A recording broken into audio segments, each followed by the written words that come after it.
Greetings, Packers fans, wherever you may be. It's time for another edition of the Pack Attack Cast. Before we get started, I'd love to ask all of you to give us a like and subscribe here on the channel. We've had some significant growth thanks to everybody who's checking out our videos.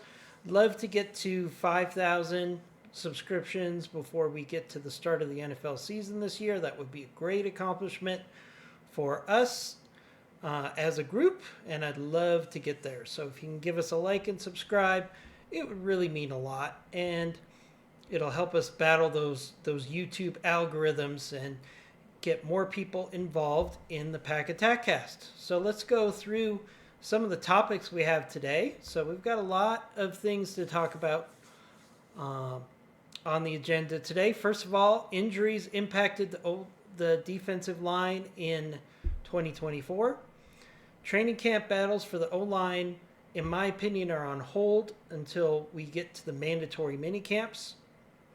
We have key dates coming up for Jair Alexander and Eldon Jenkins, and how that will impact training camp as a whole, having both of those guys hopefully in camp and participating as early as next week.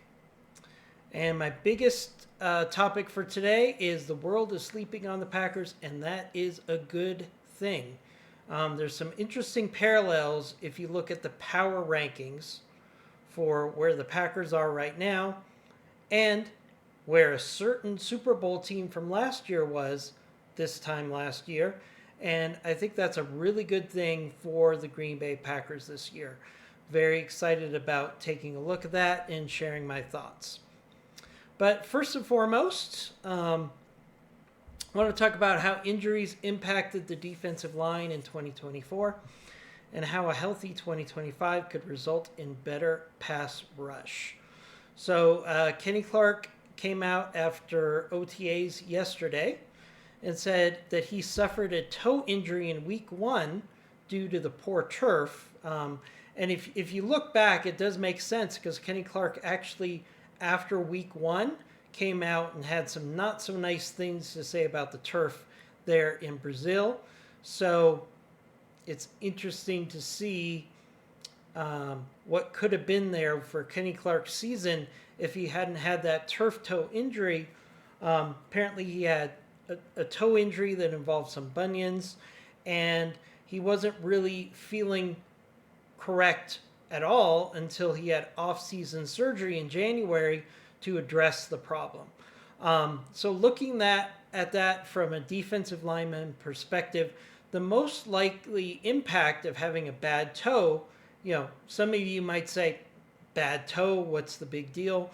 But offensive linemen have so much weight that they're pushing forward with that toe that it can really impact the burst and the ability to push into the backfield of the opponent if you're not able to put your full force on that toe.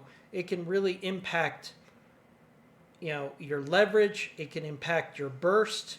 So this is a pretty significant piece of information here, and I'm very excited to see that Kenny Clark could probably get back to where he was in 2023 with an improved toe this year and a fresh offseason to get back into a groove. So I'm excited that Kenny Clark might not be the source of problems in the pass rush this year that we saw last year. So a healthy Kenny Clark can definitely improve the pass rush in 2025. So I'm very excited about seeing what a healthy Kenny Clark will look like week 1 against the Lions in particular, because when you look at that matchup for week 1 against the Detroit Lions are going to have a completely revamped interior of their offensive line.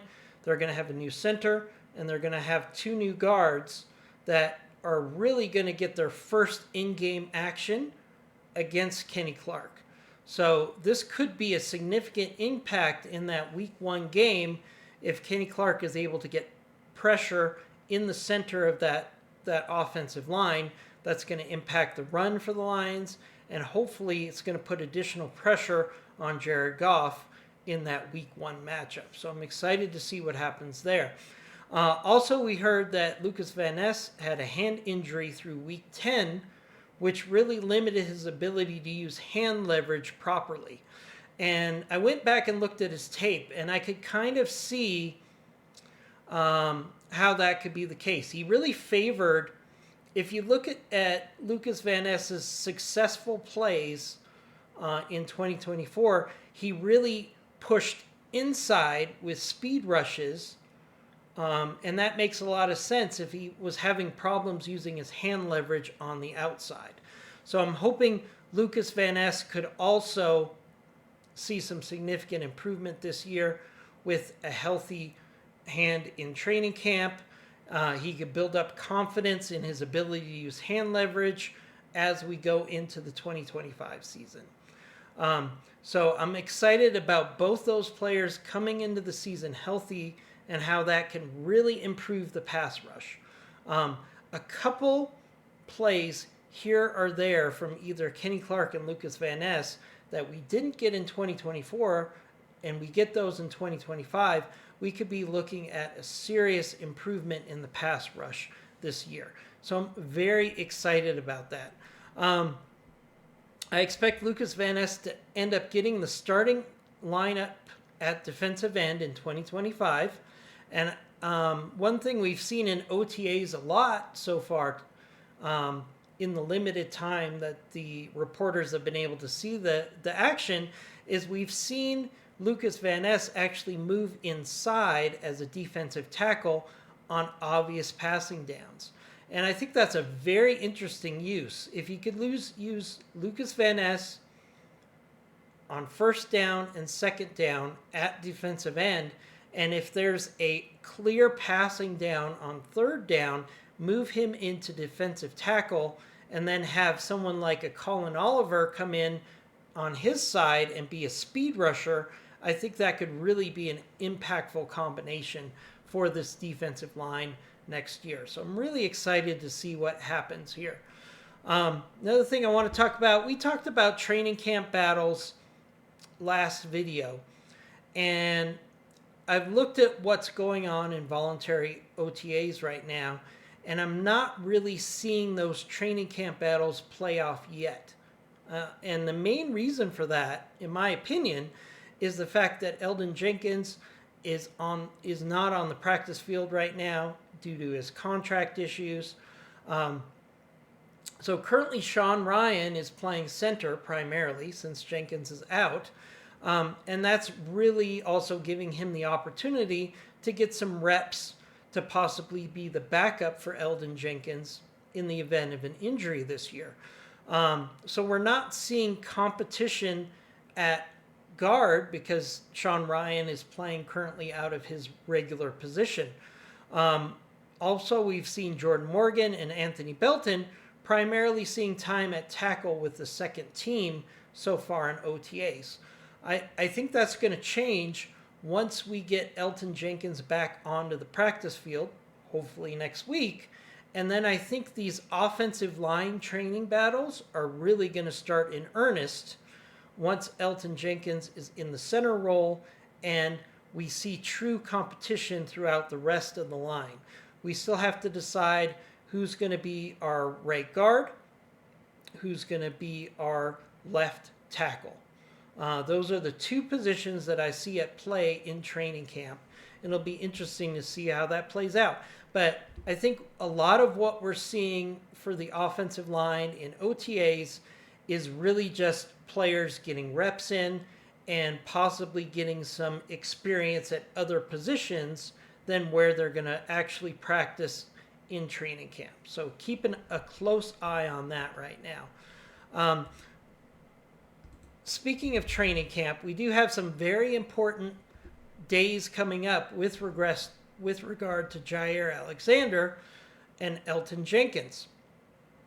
Packers have mandatory minicamp starting June 11th. All players who do not attend these minicamps will be fined, and under the current CBA, teams are not allowed to waive fines or give money back. So that's very important. In the past with the CBA, if you had a player holding out for a new contract and then you gave them the contract during training camp, they would come back in, the team would kind of waive the fines or give the money back as part of the contract. You can no longer do that. So the next week is very important for contracts for Jair Alexander or Elton Jenkins. We really want to see those done by Tuesday of next week so they can then travel to mandatory minicamp. So it's going to be very interesting to see. Ideally, we see either a contract change for Jenkins or Jair Alexander before this period. So by next Tuesday, we want to see a new contract play out if it's going to play out. If that does not happen, I do expect Elton Jenkins and Jair Alexander to both show up next week, but they may not participate in practice until these contract issues are resolved. What players tend to do now with the current CBA is they will hold in camp. Basically, they'll say, well, I've got a stomach ache, I've got a sore hamstring. I'm not going to practice, but I am going to be here. That's very similar to what you saw with Jordan Love last year. He showed up to minicamp, but they were still talking about contracts, so he did not participate in practice. So hopefully those players, number one, will get their contracts resolved in the next couple days, or number two, will come in as a hold-in, and that's going to impact some of these training camp battles we just talked about. So hopefully they'll get that resolved before next week. So those are some interesting topics that we want to keep an eye on for next week. On June 11th, players are going to show up. It'll be interesting to see if the contract issues are resolved. And more importantly, how many Packers that we haven't seen in the OTAs participating get onto the practice field. There's been some discussion about the fact that Quay Walker has not been seen at any of the OTAs practicing with the team. At one of the practices, he was seen on a stationary bike, and the other practice, he was not there to be seen at all. Is this also tied up with the fact that they might be looking at a new contract for him, and the team doesn't want to risk an injury until they wrap that up? That's just total supposition from me, but I think that is a very possible situation. One last topic today that I want to talk about is the media is sleeping on the Packers, and this is a good thing. So I want to take a look at a couple power rankings and relate them back to where a certain Super Bowl champion last year was in the power rankings last year and where the Packers are. Because you can see a very strong correlation here, and it makes me very excited that we might see history repeating itself as far as a team that's considered good but not great, that rises to the top and becomes a Super Bowl champion. So let's go ahead and share my screen right here. So let's take a look at some post-draft power rankings. So this is the ESPN Power Index for 2025. You're going to see the Eagles are number one. Not a surprise because they're the Super Bowl champ. Kansas City Chiefs, not a surprise. Baltimore Ravens. The Detroit Lions are number 4. And I would argue Detroit Lions, Green Bay Packers, we are really neck and neck, especially with the concerns that the Detroit Lions really have with their offensive line right now. So I would consider these two teams, the Lions and the Packers, really a lot closer than what ESPN has on these power ranking, the power index. Okay? So let's take a look at the rest of the list. We've got the Buffalo Bills, Washington Commanders, Cincinnati Bengals, which this is ridiculous to me. I like the Bengals, and I don't want this to be taken as a hit piece against the Bengals. the Bengals do not have a defense at all. If you look at their defense, and you can actually put it here, their defense is at 0 in this power index. 0. So to take a team that has one player, Trey Hendrickson, who might not even be playing for the team, he might hold out. I could legitimately see Trey Hendrickson hold out this year, just out of principle, because the Bengals have shown no ability to get him a new contract. So he is either going to hold out, or he's going to hold out through the course of training camp and not be the same player. They have no other name players on their defense. How are they ranked ahead of the Green Bay Packers, who have several elite marquee players and also some young ascending players that are going to be key factors on defense? I just don't understand this. But note that they are ranked number 8. Then we have the Chargers, and then we have the Los Angeles Rams. Now, interestingly enough, the Rams are actually favored in some betting situations as being more likely to win a Super Bowl than the Packers. Again, I don't understand that, but that's whenever you're dealing with gambling, there's a lot of bias, recency bias. And the Rams almost beat the Eagles. I'll give them all the credit in the world in the playoffs last year. Now, there was a lot of factors involved there, but no doubt the Rams have a recency bias from a lot of gamblers based on that one game. But the Rams were not a great team last year, and they have a lot of holes this year. So I don't expect the Rams to be close to this right here. Interesting enough, I don't see the 49ers here at all, which I also think that the power index is not accurately grading right here. So I would expect the 49ers to be in the top 10 based on returning healthy players and some of their offseason additions. So we'll see what happens there. But here's what's important. The Rams in 2024 in the same power index were ranked 8th.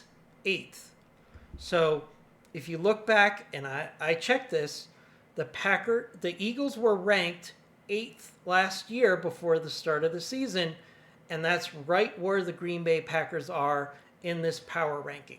So I do think the league is sleeping on the Green Bay Packers this year.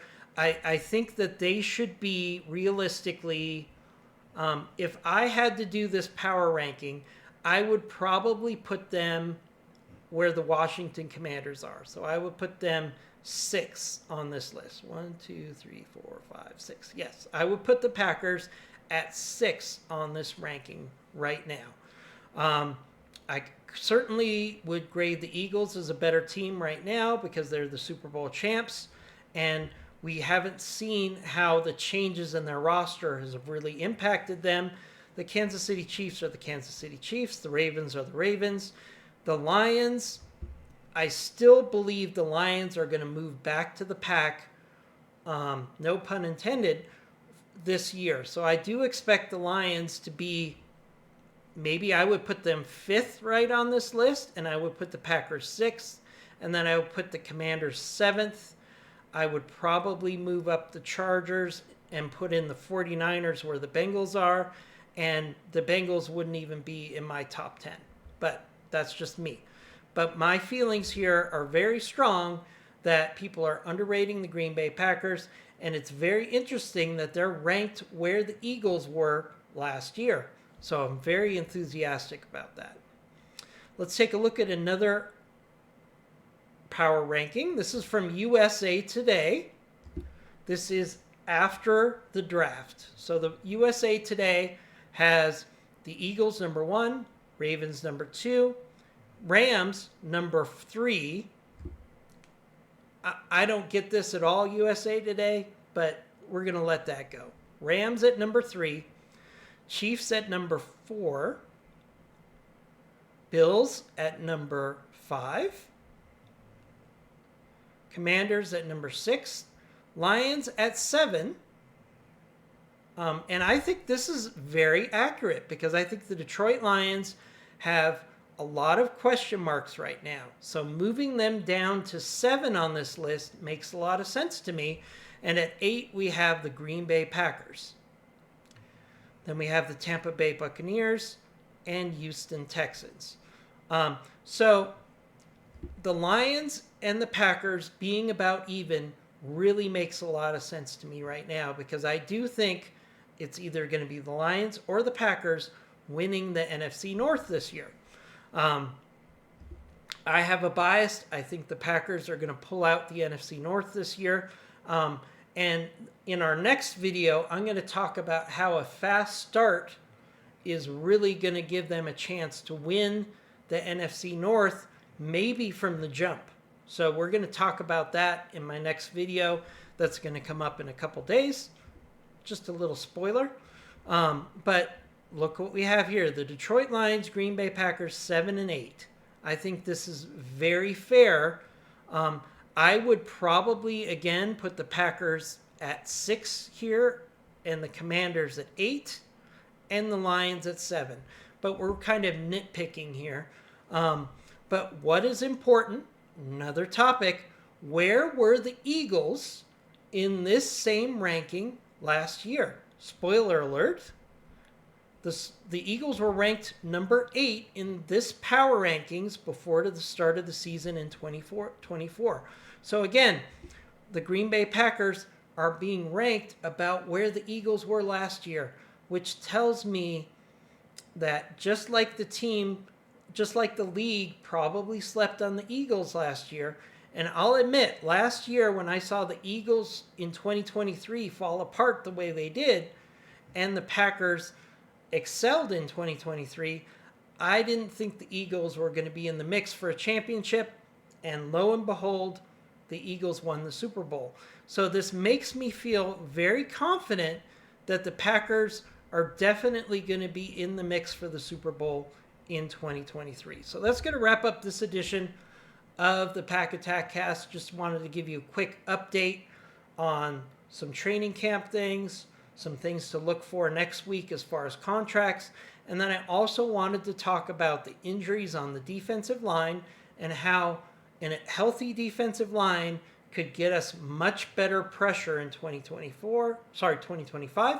And I wanted to talk about those past rankings of the teams like the Eagles that won the Super Bowl last year and how the Packers, I think, are being underrated by these power rankings.